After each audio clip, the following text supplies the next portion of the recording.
Hi everyone, my name is Keely and I'm the owner and creator here at Soy and Shea, and thank you so much for joining me for another soap making video. Now it's been a while since I made one, but I am going to be doing another Prosecco Rose soap. The last time I made this soap it was super popular, so this time I'm going to do it in the slab mold. Let's go! Alright, so we've got the big pot out today. Last time I made the Prosecco Rose soap, it was really popular and sold out really quick. So I decided this time around we would do it in the slab mold, so we'll get about 30 bars out of this one. I've just poured the sodium hydroxide distilled water solution in here. I'm going to give it a very light mix to get it to emulsion, and then we're going to split it out for some pink colours.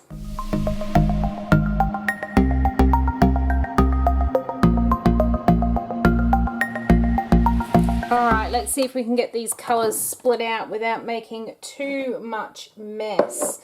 First one I'm going to do is, both of these pots have actually got some blush mica in them, but the one of them has got some really red in there as well. So let's get the stick blender bit out the way first, and then I'm going to almost pour these ones almost to the top. Well, that should do there. Still need room to mix it without throwing it too far everywhere. Let's get some in this one. And then, because we want to add some leaves to the top of this, I have got some Caribbean green mica as well. This is one of those greens that goes a really awful colour, and then it will come back overnight once it finishes saponifying. So I've got those. I've got a lovely mess. Let's see if we can get some of that back in the pot. Alright, to my big pot here I'm going to add in my titanium dioxide. I know that this one doesn't discolour and I want a nice white base for this. So I'm going to get these colours mixed in, and then we're going to put in our fragrance oil.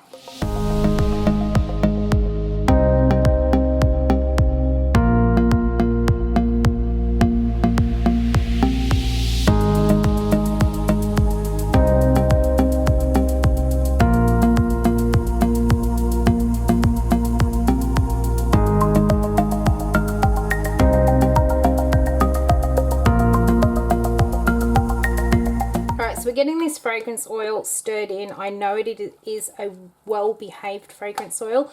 I also use it in a lot of my Bath and Body products. It's got a really nice rose scent to it. It's not false at all, like a lot of those sort of rose scents can be. It's quite obvious that they've got no, rose essential oil or anything in them. This one has got notes of rose as well as some raspberry and a few other fruity notes as well, and it behaves beautifully in cold presso soap, and it also holds really well in a lot of other Bath and Body products. You can put it in your body creams and it stays nice and white, so it really is a lovely fragrance to work with. That is all mixed in. I'm going to go and grab the mould and we're going to start pouring it in. Alright, so we have got our big mould. I'm going to start by pouring in some of this white, and then I am just going to very simply drop in the other two pinks in alternate colours and then add some more white.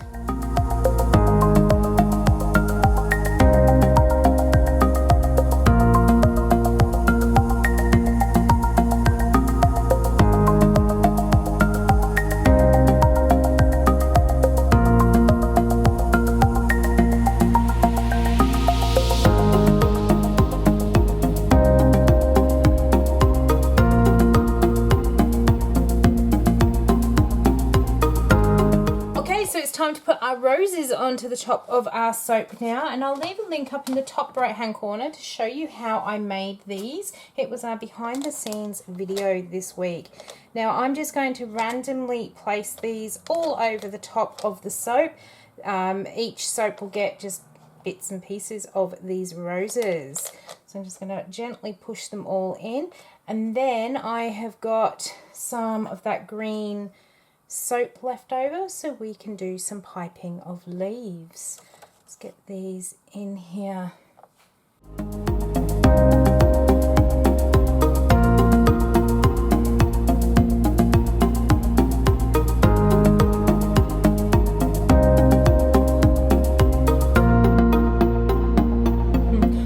can hear things moving around in the kitchen, in my sink.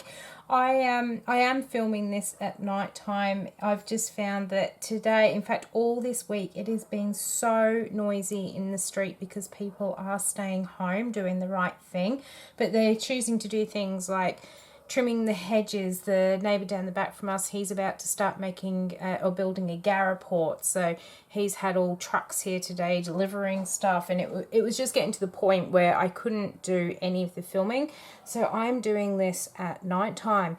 Now when I came into the shed and I went to pick up some of the jugs to do this soap with, I reached up to my shelf and I spotted a huntsman. Now a huntsman, for those that are not here in Australia, or maybe you don't know what they are if you are here in Australia, are a spider. And they are the fastest little things. I'll be polite.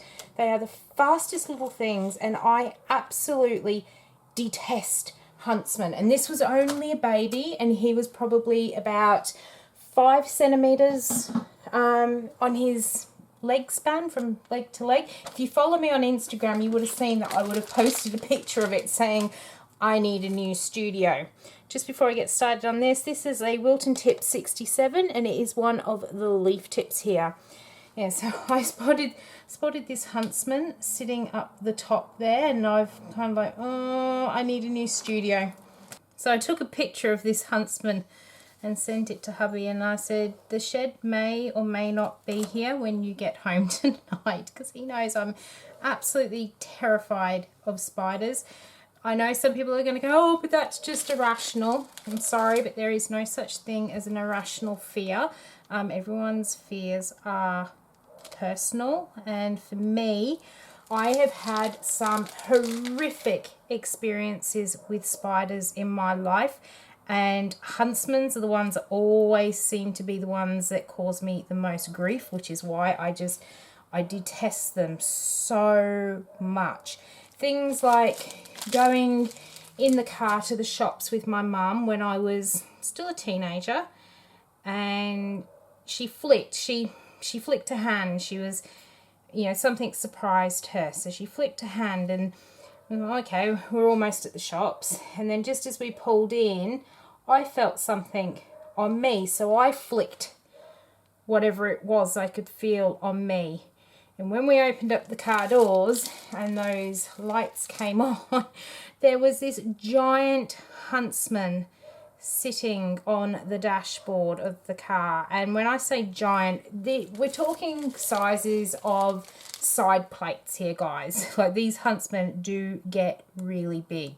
The little 5 centimeter one I saw on my wall, that is a baby. He will grow, well, sadly he would have grown to be a bigger spider, and I did not kill him. He got just as startled as I did, and he fell into a jar of fragrance oil.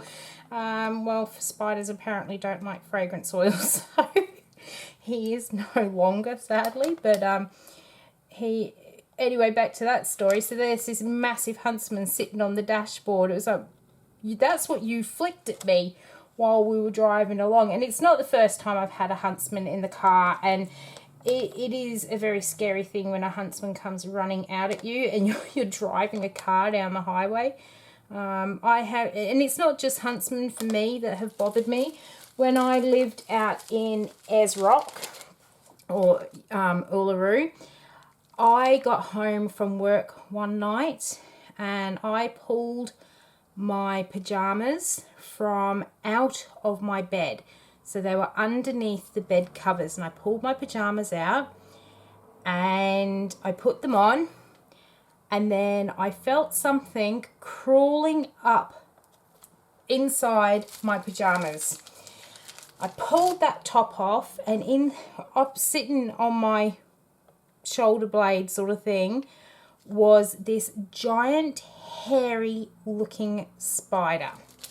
So I took note of what this spider looked like, and I had a friend that worked in the insect reptile section out there, and I described to my friend what this spider looked like, and he told me that it was a barking spider which are highly venomous, and if it had bitten me, the chances of getting me to the hospital, which was a 4-hour drive away, was pretty slim.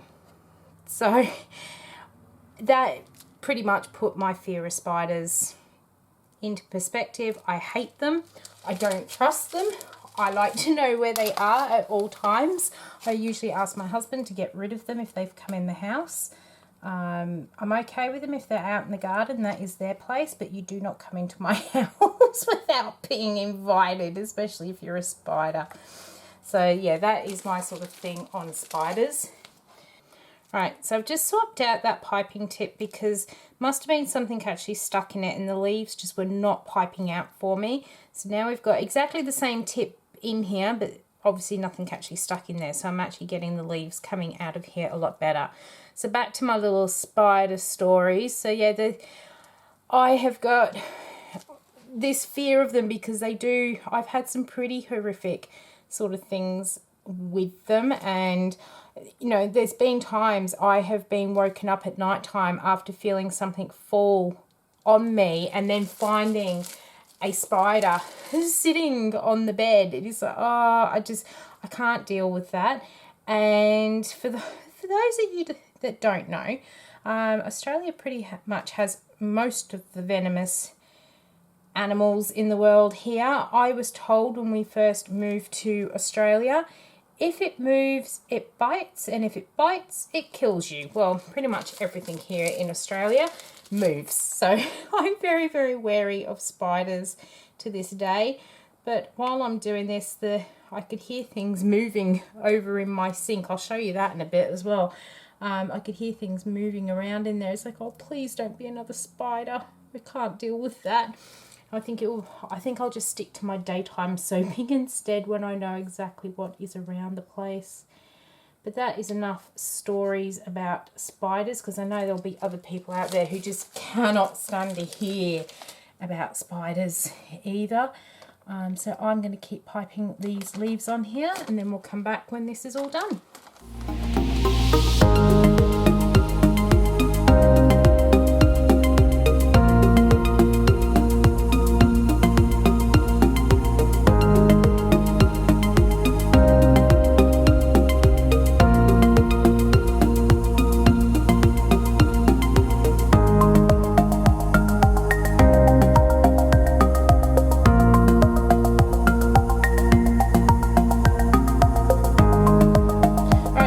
Just given that a really good liberal dusting with some extravagance gold. I'm going to bring you down and give you a bit of a closer look of this one.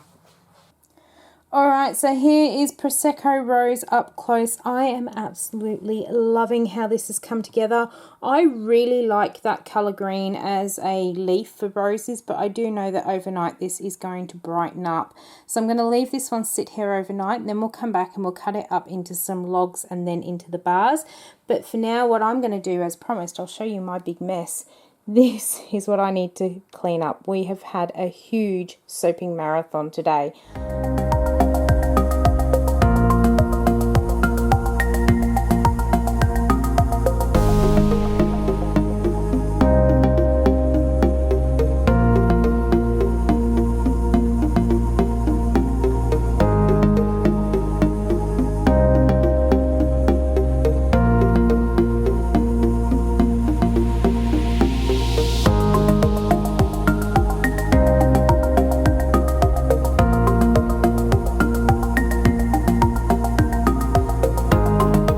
We have got our slab cut up into our loaves here, and we are now going to cut this open. And what I'm thinking is I am actually going to cut it on its side, because some of those leaves are going to break off, and I just find it cuts a lot nicer when you've got all of that delicate piping on the top when you go through sideways.